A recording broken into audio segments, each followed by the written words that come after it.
Good morning বন্ধুরা, আশা করি সবাই ভালো আছো, সুস্থ আছো। আমিও ভালো আছি। আজকে বলবো, তোমাদের সাথে শেয়ার করবো যে কলকাতায় আমি 5 দিন ছিলাম, যে ট্রান্সপ্লান্টের জন্য গিয়েছিলাম হসপিটালে। তার মানে 2 দিন অ্যাডমিশন ছিলাম, তার ভিডিও কাউন্সিলিং হলো, সেই সব নিয়ে অভিজ্ঞতা তোমাদের সাথে শেয়ার করব। যারা নতুন যাবে তাদের সুবিধা হবে একটু।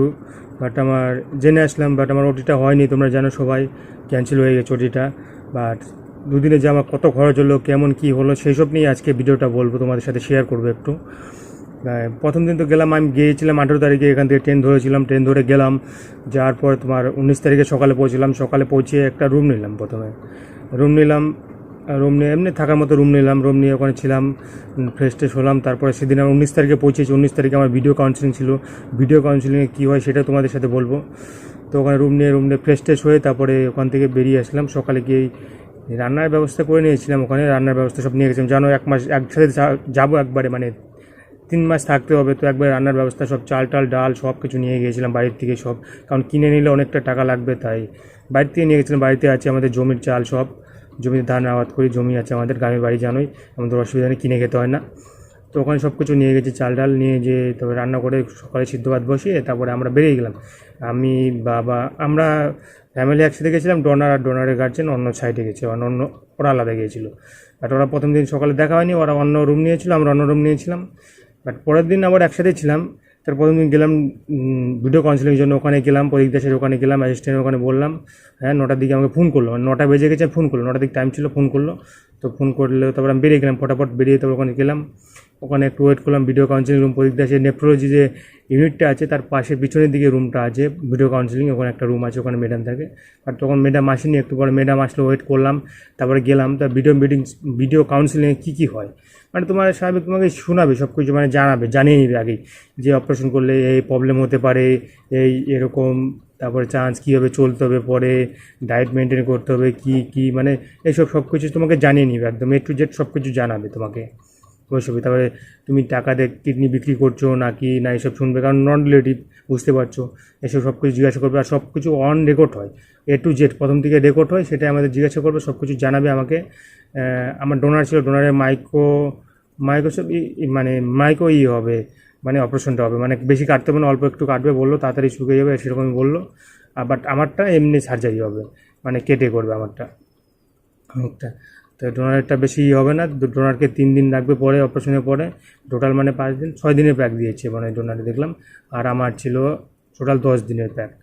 সেটাই, ওগুলো সব কিছু জানালো। ওখান থেকে তারপর বেরিয়ে গেলাম। তা সেদিন তো আর কিছু ছিল না, ওখানে গেলাম তো অ্যাডমিশন, ওখানে শুনতে গেলাম যে পরের দিন আমার অ্যাডমিশন আছে, শুনবো কেমন কি। ওখানে শুনতে গেলাম, তো ওখানে বললো সব কিছু কী কী লাগবে বলে দিল, সব কিছু, যারা ভিডিও কাউন্সিলিং মানে কাগজটা যে ওখান থেকে দেয়, সব কিছু, পারমিশন, ওয়াটার কপি, এনওসি টেনওসি সব কিছু লাগবে, জেরক্স লাগবে, তারপর লিগ্যাল ফাইলটা লাগবে 2 কপি, সব কিছু জেরক্স দিয়ে সব কিছু জেনে নিলাম। পরের দিন তাহলে জেরক্স করে একবার নিয়ে যাবো। পরের দিন গেলাম ওখানে অ্যাডমিশন, ওখানে বললো 12টার দিক যেতে, গেলাম 12টার দিক। তো হচ্ছে না, ভিড়, পরে পরে স্টাফ নেই নাকি, কেউ পরে পরে ডাকবে। করতে করতে তারপর স্বাস্থ্যসাথীটা আগে প্রসেসিং করতে হলো। আগে স্বাস্থ্যসাথীটা করে নেবে, যদি কেউ আগে যাও, আগের দিনই স্বাস্থ্যসাথীর কার্ড থাকলে আগের দিন করে নেবে, তাহলে সুবিধা হবে। স্বাস্থ্যসাথী ওখানে জন্য একটু দেরি হয়। ওখানে করলার পর তার অ্যাডমিশন হতে হতে 4টা বাজে দিল, 4টার পরে, 4টা বেজে গেছে। তারপরে ওখানে অ্যাডমিশন হলাম, 4টা থেকে সব কিছু দিয়ে ওখানে পেমেন্ট করতে হবে আগে। তো অনলাইনে তো পেমেন্ট তো একবারে হয় না। তো আমার অ্যাকাউন্ট থেকে 1 লাখ দিলাম, আমার জিজুর অ্যাকাউন্ট থেকে 1 লাখ, 2 লাখ টাকা দিলাম, ডোনার একটা পেমেন্ট করতে পার। আমারটা পিএম ফান্ড ছিল, ওটা পিএম ফান্ডে আবার লিখা, পিএম ফান্ডে তোমার গেস্ট হাউস আছে, গেস্ট আছে, ওখানে গিয়ে জমা দিতে হবে। যারা পিএম ফান্ডের জন্য অ্যাপ্লাই করছে জানো, যেখান থেকে পিএম ফান্ডের জন্য ফর্মটা নিয়েছে সেখানে গিয়ে জমা দিতে হবে পিএম ফান্ডের জন্য। বাট ওখান থেকে স্লিপ নিতে হবে, স্বাস্থ্যসাথী কার্ড করে নিয়ে তারপরে অ্যাডমিশন হতে হবে। অ্যাডমিশন হওয়ার পরে ওখান থেকে কার্ড দিবে, দিবে, তার ওখান থেকে নিয়ে পিএম ফান্ডের চিঠিটা নিয়ে ওখানে যেতে হবে, গেস্টে যেতে হবে। গেস্টে গিয়ে ওখানে যে পিএম ফান্ডের জেরক্স দিতে হবে, আর এস্টিমেটের কাগজটা জেরক্স দিতে হবে। পিএম ফান্ড ওটা অরিজিনাল নেবে, আর একটা জেরক্স তোমার কাছে রেখে দেবে। আর গেস্টের ওটা জেরক্স, মানে এস্টিমেটের ওটা জেরক্স নেবে, নিয়ে তারপর ওখান থেকে লিখে দিবে কয় লাখ টাকা ঢুকেছে তোমার, 2 লাখ না 3 লাখ ঢুকে। তারপর অ্যাডমিশন ওখানে যাবে, তার ওখানে সব কিছু করে দেবে, অ্যাডমিশন করে দেবে। তারপর তোমাকে ওয়েট করতে বলবে, একটু ওয়েট করবে। তারপর ওরাই ওখানকার স্টাফগুলো আছে, তারপর তোমার ফাইলটা নিয়ে নেবে সব, নিয়ে তারপর তোমাকে ডেকে নেবে, ডেকে তারপর তোমাকে অ্যাডমিশন রুমে নিয়ে যাবে, জেনারেল ওয়ার্ডে নিয়ে যাবে, নিয়ে গিয়ে তারপর ভর্তি করাবে। আমাকেও তাই করেছিল। আর তার মাঝে আমার কিছু বন্ধুর সাথে, সাবস্ক্রাইবার সাথে দেখা হলো, আসলো, দেখা হলো, গল্প হলো, ওখানে একটু গল্প করলাম। অ্যাডমিশনের আগেই দেখা হয়েছিল, আর তার আগের দিন আবার একটা দেখা হয়েছিল একটা বন্ধুর সাথে, দুজনের সাথে দেখা হলো, দুজন সাবস্ক্রাইবার সাথে ভালো লাগলো দেখা হয়ে। তো ওটাই অ্যাডমিশনে ওখানে নিয়ে গেলো, তারপরে সেদিন রাতে আমি শুনেছিলাম 2টা ডায়ালিসিস করবে, বাট আমাকে করলো না সেদিন রাতে, আর ডায়ালিসিস করলো না আমাকে, বুঝলাম কেন করেনি জানি না, ওরাই জানে, করলো না। বাট পরের দিন সকালবেলা সেদিন ওইভাবে খাওয়া দাওয়া দিল, ওদের ওখানে খাওয়া দাওয়া সব কিছু জানি ওদেরই দেয়, বাইরে কোনো কিছু এলাও নেই।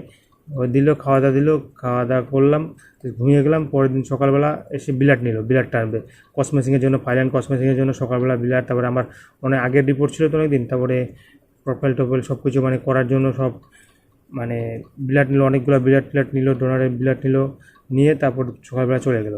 তারপরে আমাকে বললো সকালবেলা চলে আসলো যে কালকে আমার ওটি হবে, ফার্স্ট ই তো হয়ে গেল, তারপরে মানে সেকেন্ড ওটি আমার হবে সেটা বলে গেল। সব কিছু নিল, ডিটেলস সুন্দর, ডাক্তার আসে, এসে সব কিছু শুনে আমার কোনো প্রবলেম আছে নাকি, অন্য কোনো প্রবলেম, হ্যান দেন সব কিছু নানান কিছু জিজ্ঞেস করবে। তারপরে তোমার আমার কোনো অন্য অপারেশন হয়েছে কি না, কোনো কোনো রোগ টোগ আছে নাকি না, অন্য সব কিছু শুনবে। সব কিছু জেনে টেনে তারপরে ওটা ফাইনাল দেবে যে ওটি হবে। তারপরে আমাকে বললো যে ডায়ালিসিস করতে হবে একটা, আমার ডায়ালিসিস হবে। তো বিকালে ডায়ালিসিস হবে, বিকেলে বলছিল, বাট বিকালে হয়নি কারণ আমার রিপোর্ট ছিল না। তারপরে তখন সিরোজি রিপোর্ট সব করতে দিল। তারপরে এইচসিভি যেটা আরএনএটা নেগেটিভ ছিল, বাট 1 বছর আগে, ওটা দিয়ে গ্যাস্ট্রোলজির কাছ থেকে পারমিশন নিয়ে নিচ্ছে। তারপরে তার জন্য আমার ইন্ডোস্কোপি করালো যে লিভারে কোনো প্রবলেম আছে কি না, সব কিছু দেখলো, সব কিছু দেখে ঠিক ছিল। তার জন্য আমার দেরি হয়ে গেছিলো, ইউএসজি সব কিছু করালো, করে গ্যাস্ট্রোলজি পারমিশন নিয়েছে। বাট ডায়ালিসিস করতে গেছি তখন মানে ওরা মানে একটু কনফিউজ। 7টার সময় আমি গেছি, 7টার সময় চালু হয়ে যাওয়ার কথা, সে চালু হতে হতে হলো না। কারণ তোমার গিয়ে ওই যে এইচসিভি আরএনএটা ওই যে নেগেটিভ ছিল, বাট ওরা ব্লাডটা টেনে ডাকলো, ব্লাড টেনে মানে আরএনএর জন্য পাঠাবে, আবার বললো আয়নের জন্য পাঠাবে, কনফার্ম হবে ওটির আগে, তাহলে একদিনে চলে আসবে রিপোর্ট। তো পাঠিয়ে দিল ওখান থেকে এমার্জেন্সি। তো সেদিন ডায়ালিসিস হয়ে গেল, সেদিন তারপর নেগেটিভই ডায়ালিসিস দিয়েছিল, আর চলে আসলাম। তারপর রাত্রে আমাকে এখানে একটা ঢুকে চ্যানেল করলো, আবার চ্যানেল করে তারপরে মেডিসিন দিল, ওখানেও মেডিসিন খাওয়ালো। ডায়ালিসিসের সময় কী মেডিসিন খেতে হয়, ট্রান্সপ্লান্ট হলে তার আগে কী মেডিসিন দেয় ওরা, তারপরে মেডিসিন ঢোকালো তোমার এনএসের মাধ্যমে দিয়ে মেডিসিন ঢোকালো আমাকে চ্যানেল দিয়ে। রাত্রেবেলা আমি রাতে তো ঘুমিয়ে গেলাম, ডায়ালিসিস করে আস্তে আস্তে 12টা বেজে গেছে, তারপরে আমি ঘুমিয়ে গেছি। বাট ওরা ওই মধ্যে মেডিসিন চলছে, এইভাবে চলছে, 7:30 ধরে চললো। সকালবেলা উঠলাম, সকালবেলা উঠে তারপরে টেস্ট হয়ে আবার আসলো ডাক্তারবাবু, এসে জিজ্ঞাসা করলো যে আমার কোনো প্রবলেম আছে নাকি, ফাইনাল শুনবে। তারপরে তার আগের দিন রাতেই আমার হয়েছিলো, মানে এখানে একটু মাঝের মধ্যে যেখানে কাটবে সেখানে মার্ক করে গেলো। ডায়ালিসিস করতেছিলাম তখন একটা ডাক্তারবাবু আসলো, সব নামটা শুনলো, শুনে তার ওখানে মার্ক করে গেলো, কেস পিন দিয়ে মার্ক করে গেলো যে এইভাবে এই সুতা কাটবে, মানে বোঝা গেলো ওখানে কাটবে, তারপরে কেটে করবে। তো দাগ দিয়ে গেলো। তারপর সকাল হলো, সকাল হলে পরে তারপর তোমার মানে কি সকালে তারপরে একজনকে নিয়ে যাকে নিয়ে যাবে সে ফেস টেস্ট হলো। আমি তো শুয়েছিলাম একটু সময়, তা আবার ব্লাড নিয়েছিল, রাতেবেলা ব্লাড নিয়েছে, আমি ঘুমিয়েছিলাম জানি না, বাট আমার ব্লাড নিয়েছিল আবার টেস্ট করার জন্য, হয়তো ব্লাড নিয়ে গেছিলো। আমি সকালে বুঝলাম যে ব্লাড নিয়েছে, বুঝতে পারিনি, বাট ঘুমিয়েছিলাম। তো সকালে হলো যে ফার্স্টে যাবে, যে 8টার দিকে যে টাইম আছে, সে ফেস টেস্ট ই করলো। তারপর আমার খাওয়া দাওয়া, না আমার খাওয়া যাবে না, তো খাওয়া যাবে না সেদিন সকাল, তো খাওয়াই যাবে না, আমার না খেয়ে থাকতে হবে। যারা যারা ট্রান্সপ্লান্ট হবে তাদের খাওয়া যাবে না, না খেয়েছিলাম। তো ওখানে ছিলাম, তারপরে সকালবেলা মেডিসিন খেলাম। মেডিসিন দিল যে মানে আমার যেটা খাই মেডিসিন সেই মেডিসিন না, বাট ট্রান্সপ্লান্ট হবে তার জন্য মেডিসিন দিল। মেডিসিনটা শুধু খাওয়ার জন্য একটু জল দিল, না জলও খাওয়া যায় না, কোনো কিছু খাওয়া যাবে না, একদম ফ্রেশ থাকতে হবে। তা ছিলাম ওইভাবে। তারপরে আমার টাইম আসলো কটা, 9টা 10টা, যখন 9টা বাজলো, 9টা পার হয়ে গেলো, তখন বলেছি চান করে নাও, ফ্রেশ টেস্ট হয়ে নাও। তারপরে চান টান করলাম, ফ্রেশ হলাম, ফ্রেশ হয়ে একদম আসলাম রেডি মোটামুটি। তারপরে ড্রেস টেস্ট পরলাম, নতুন ড্রেস টেস্ট পরে রেডি। তারপরে ওই টাইমে আসলো, ওটা 11টা বাজে, 10:30 11টার দিকে আসলো এক ম্যাডাম মানে ডাক্তারবাবু। ম্যাডাম এসে নিয়ে বললো যে আমার ওটি ক্যান্সেল, কারণ আমার রিপোর্ট আসছে তখন আরএনএটা অনেক হাই আছে, 33,90,000 মতো আছে, ওটা অনেকটা হাই, তো আমার ট্রান্সপ্লান্ট হবে না, ক্যান্সেল। যে থার্ড পেশেন্ট আছে, থার্ড কেস, সেটাকে করতে, তখন থার্ড কেস তাকে কেস করে দেবে। তারপর আমি বাড়ির লোককে ফোন করে দিলাম এরকম কেস। তারপর কী করবে, আমাকে ডিসচার্জ করে দেবে বললো, কোনো ভয়ের কারণ নেই, 3 মাস ওষুধ খাবে। গ্যাস্ট্রোলজি রিফার করলো, যে গ্যাস্ট্রোলজিকে দেখেছিলাম, গ্যাস্ট্রোলজির কাছে রিফার করলো আমাকে। আর তোমার 3 মাস ওষুধ খেতে বললো, 3 সপ্তাহ ওষুধ খাওয়ার পরে তারপর রিপোর্ট করে আবার আসতে, গ্যাস্ট্রোলজি ক্লিয়ারেন্স নিয়ে তারপর আসতে। তারপর ওখান থেকে আমাকে ডিসচার্জ দিয়ে দিল, মানে 2টা বেজে গেলো ডিসচার্জ দিয়ে দিতে।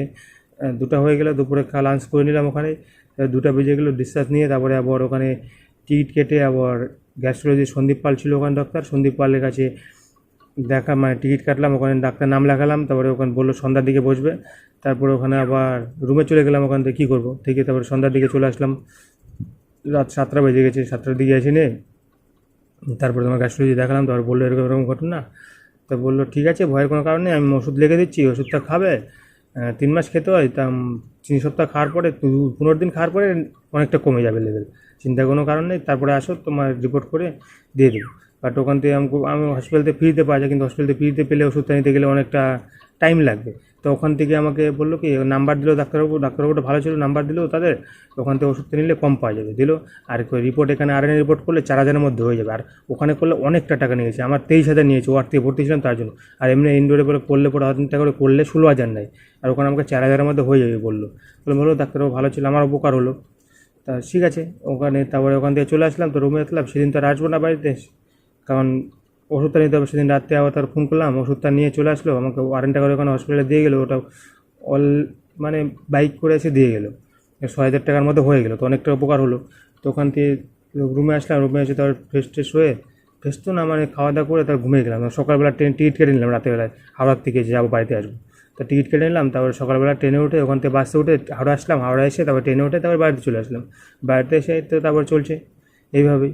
আর তার মাঝে অনেকটা টাকা খরচা হয়ে গেছে আমার। তোমার গিয়ে আমার কত, মানে তোমার পরে আমার দেরি হয়ে গেছে, তার জন্য 1,00,000 টাকা বেড়ে গেছে অপারেশনের ক্ষেত্রে।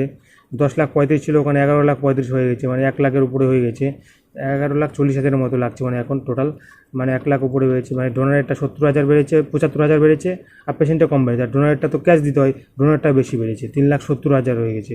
আগে ছিল 2,95,000, সেখানে 3,70,000 হয়ে গেছে, অনেকটা বেড়ে গেছে। আর আমার খরচা হলো এমনি 82,500 টাকা আমার বিল হয়েছে, আর ডোনারের বিল হয়েছে 31,200 টাকার মতো সামথিং।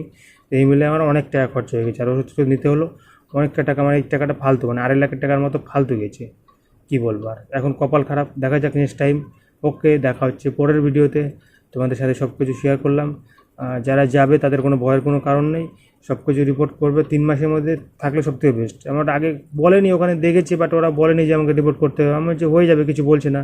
বাট এই টাকাটা আমার লাগতো না, যদি আমার মানে ওটিটা হয়ে যেত তাহলে লাগতো না, আর্নিংটা নেগেটিভ থাকলে লাগতো না। ঠিক আছে, ওকে, ভালো থেকো, সুস্থ থাকো সবাই, সেটাই চাই। দেখা হচ্ছে পরের ভিডিও।